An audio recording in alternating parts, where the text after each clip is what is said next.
सबसे अहम मसला है कि वक्फ जो है वो मुसलमानों का अपना निजी प्रॉपर्टी है। मुसलमान उसका खुद अपना इंतज़ाम करते हैं। अगर क्या कहते हैं उसमें किसी तरह की खामी भी नज़र आ रही है तो मुसलमानों को सामने रख करके गवर्नमेंट जो है उसको मजबूत कर सकती है, इसमें कोई दो राय नहीं। लेकिन सवाल ये है कि मुसलमानों की प्रॉपर्टी में गैरों का उसमें क्या दखल है? इसमें कोई गैर मुस्लिम या कोई हुकूमत का आदमी उसमें इंटरफेयर क्यों करेगा? वो उसका जिम्मेदार क्यों बनेगा? सस्ती शोहरत और आसान पब्लिसिटी हासिल करने के लिए आजकल इस किस्म के दरिदा दहनों ने एक आसान तरीका इख्तियार किया है। हम लोग ऐसे लोगों को मुँह नहीं लगाना चाहते हैं।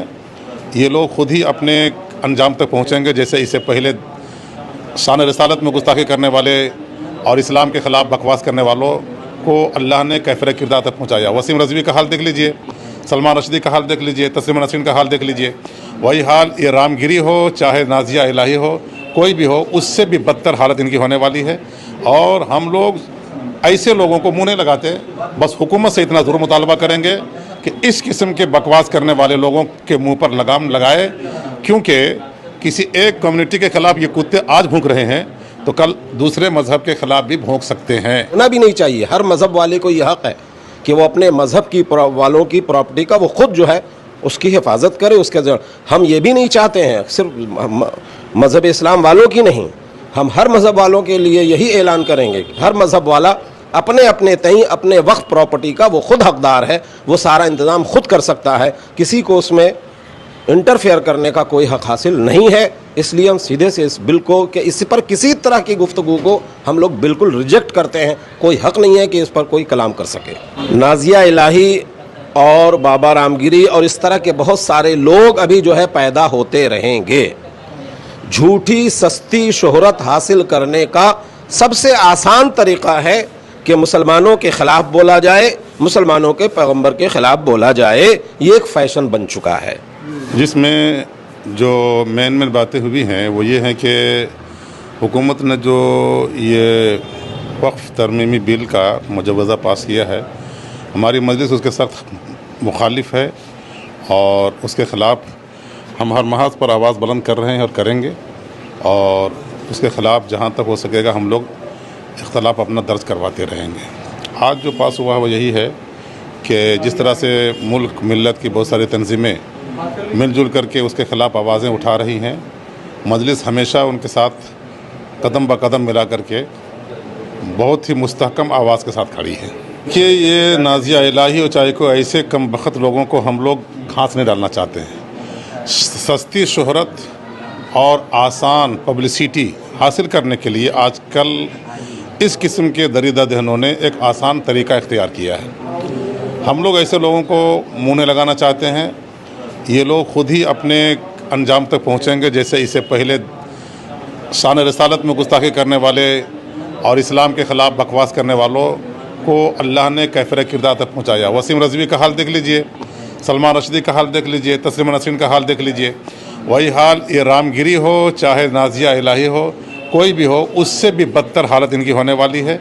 और हम लोग ऐसे लोगों को मुँह नहीं लगाते, बस हुकूमत से इतना ज़रूर मुतालबा करेंगे कि इस किस्म के बकवास करने वाले लोगों के मुंह पर लगाम लगाए, क्योंकि किसी एक कम्युनिटी के ख़िलाफ़ ये कुत्ते आज भौंक रहे हैं तो कल दूसरे मज़हब के ख़िलाफ़ भी भौंक सकते हैं। इसलिए इस तरह से शहर की मुल्क की फ़िज़ा मुकद्दर होगी और अमन व अमान गारत होगा। इन तमाम अमन व अमान की बहाली के लिए और उसके तहफ़्फ़ुज़ के लिए ऐसे दरिदा दहनों को हमेशा के लिए इबरतनाक सज़ा दिया जाए और इनके मुंह पर हमेशा के लिए लगाम लगाया जाए। देखिए, बीजेपी अपने पिछले दूसरे 2 टर्म में अपने बलबूते पर आने के बाद उसने जो चाह किया, लेकिन इस वक्त अभी जो उसकी हुकूमत है वो बैसाखियों पे टिकी हुई है और इतना आसान नहीं है कि अब कोई कानून या कोई बिल पास करके उसको कानूनी शक्ल दे सके। लेकिन अगर इस किस्म का कोई इक़दाम बीजेपी गवर्नमेंट या कोई भी गवर्नमेंट करती है जो मुसलमानों के मफाद के ख़िलाफ़ हो, तो मजलिस हमेशा उसके ख़िलाफ़ आवाज़ बुलंद करती रही है और आवाज़ बुलंद करती रहेगी। सबसे अहम मसला है कि वक्फ जो है वो मुसलमानों का अपना निजी प्रॉपर्टी है। मुसलमान उसका खुद अपना इंतज़ाम करते हैं। अगर क्या कहते हैं उसमें किसी तरह की खामी भी नज़र आ रही है तो मुसलमानों को सामने रख करके गवर्नमेंट जो है उसको मजबूत कर सकती है, इसमें कोई दो राय नहीं। लेकिन सवाल ये है कि मुसलमानों की प्रॉपर्टी में गैरों का उसमें क्या दखल है?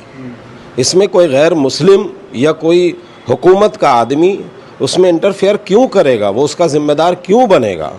क्या मुसलमानों को इस बात की इजाज़त दी जाएगी कि हिंदुस्तान में जितने भी दूसरे मज़ाहिब के प्रॉपर्टीज़ हैं या उनके वक्फ प्रॉपर्टीज़ वगैरह हैं, क्या उसमें वो हमें हिस्सेदार बनाएंगे? क्या हमें वो उसका ओहदा देंगे?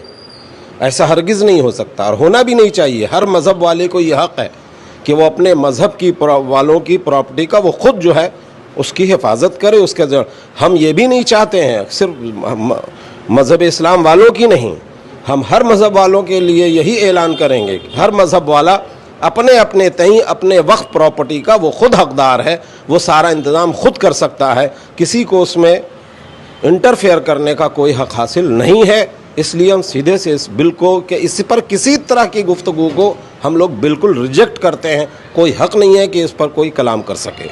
नाजिया इलाही और बाबा रामगिरी और इस तरह के बहुत सारे लोग अभी जो है पैदा होते रहेंगे। झूठी सस्ती शोहरत हासिल करने का सबसे आसान तरीक़ा है कि मुसलमानों के ख़िलाफ़ बोला जाए, मुसलमानों के पैगंबर के ख़िलाफ़ बोला जाए। ये एक फ़ैशन बन चुका है और इस तरह से वो हमें हमेशा कमज़ोर करना चाहते हैं। वो ये नहीं जानते हैं या महसूस नहीं करते हैं कि मुसलमान सब कुछ बर्दाश्त कर लेगा, लेकिन अपने नबी की इहानत और उसकी तौहीन किसी भी सूरत से वो बर्दाश्त नहीं कर सकता है। और यहाँ अभी जो मौजूदा हुकूमत है वो भाजपा गवर्नमेंट की, तो इस तरह के लोगों को जो गोली मारो और क्या कहते हैं कि अभी हाल फिलहाल आपने सुना होगा कि कोई कहने वाला कहता है कि हम मस्जिद में जा कर के घुस के मारेंगे। तो ऐसे लोगों को ये हुकूमत सपोर्ट करती है। उसकी ख़ास वजह यह है कि हुकूमत की मजबूरी है कि 10 साल का अरसा हो गया, बहुत बड़ा हिस्सा हिंदुस्तान का ये लोग बेच चुके हैं। वर्ल्ड बैंक रिपोर्ट देखें या दूसरे और रिपोर्ट देखें, बहुत सारी मीडिया को देखें, तो आपको ये महसूस होगा कि हिंदुस्तान को इन लोगों ने बड़ा खोखला कर दिया है, 10 साल पीछे कर दिया है। अब इनके पास कोई मुद्दा है ही नहीं कि हरियाणा का चाहे चुनाव हो, चाहे बंगाल का चुनाव हो, चाहे किसी भी स्टेट का चुनाव हो, बिहार का हो, यूपी का हो, यानी इनके पास कोई ज़मीन नहीं है जिस काम की बुनियाद पे ये लोग आगे जाएं। तो इस तरह के चपिद्दी के शोरबे जो हैं, इस तरह के लोग निकल रहे हैं और कोशिश उनकी ये है कि बस किसी भी सूरत से हिंदू मुस्लिम का कार्ड बन जाए। मजलिस को चाहिए कि कानूनी तौर पर जो होता है वो होना चाहिए। और सबसे बड़ी बात यह है कि ऐसे ऐसे लोगों के मुंह लगना भी, ये लोग चाहते हैं कि मुसलमान इस तरह हमसे आकर के भिड़ें, क्योंकि जाहिर सी बात इनसे इनको शोहरत मिलेगी, इनकी प्रॉपर्टी ये इनको जो है बहुत पब्लिसिटी मिलेगी। इसलिए बस गंदी के नाली कीड़े की तरह जिस तरह उस पर तवज्जो नहीं दी जाती है, हम चाहेंगे, आवाम से हम यही अपील करेंगे कि इस तरह के कीड़े मकोड़ों की बातों का कोई असर हमें नहीं पड़ता है। आसमान पर थूकने वाला आसमान पर थूकने का तसव्वुर भी नहीं कर सकता है। जो मकाम रसूल पाक सल्लल्लाहु ताला अलैहि वसल्लम का है या मज़हब इस्लाम के कवानीन का है, ये झूठी सस्ती शोहरत के लिए ये सारा काम कर रहे हैं।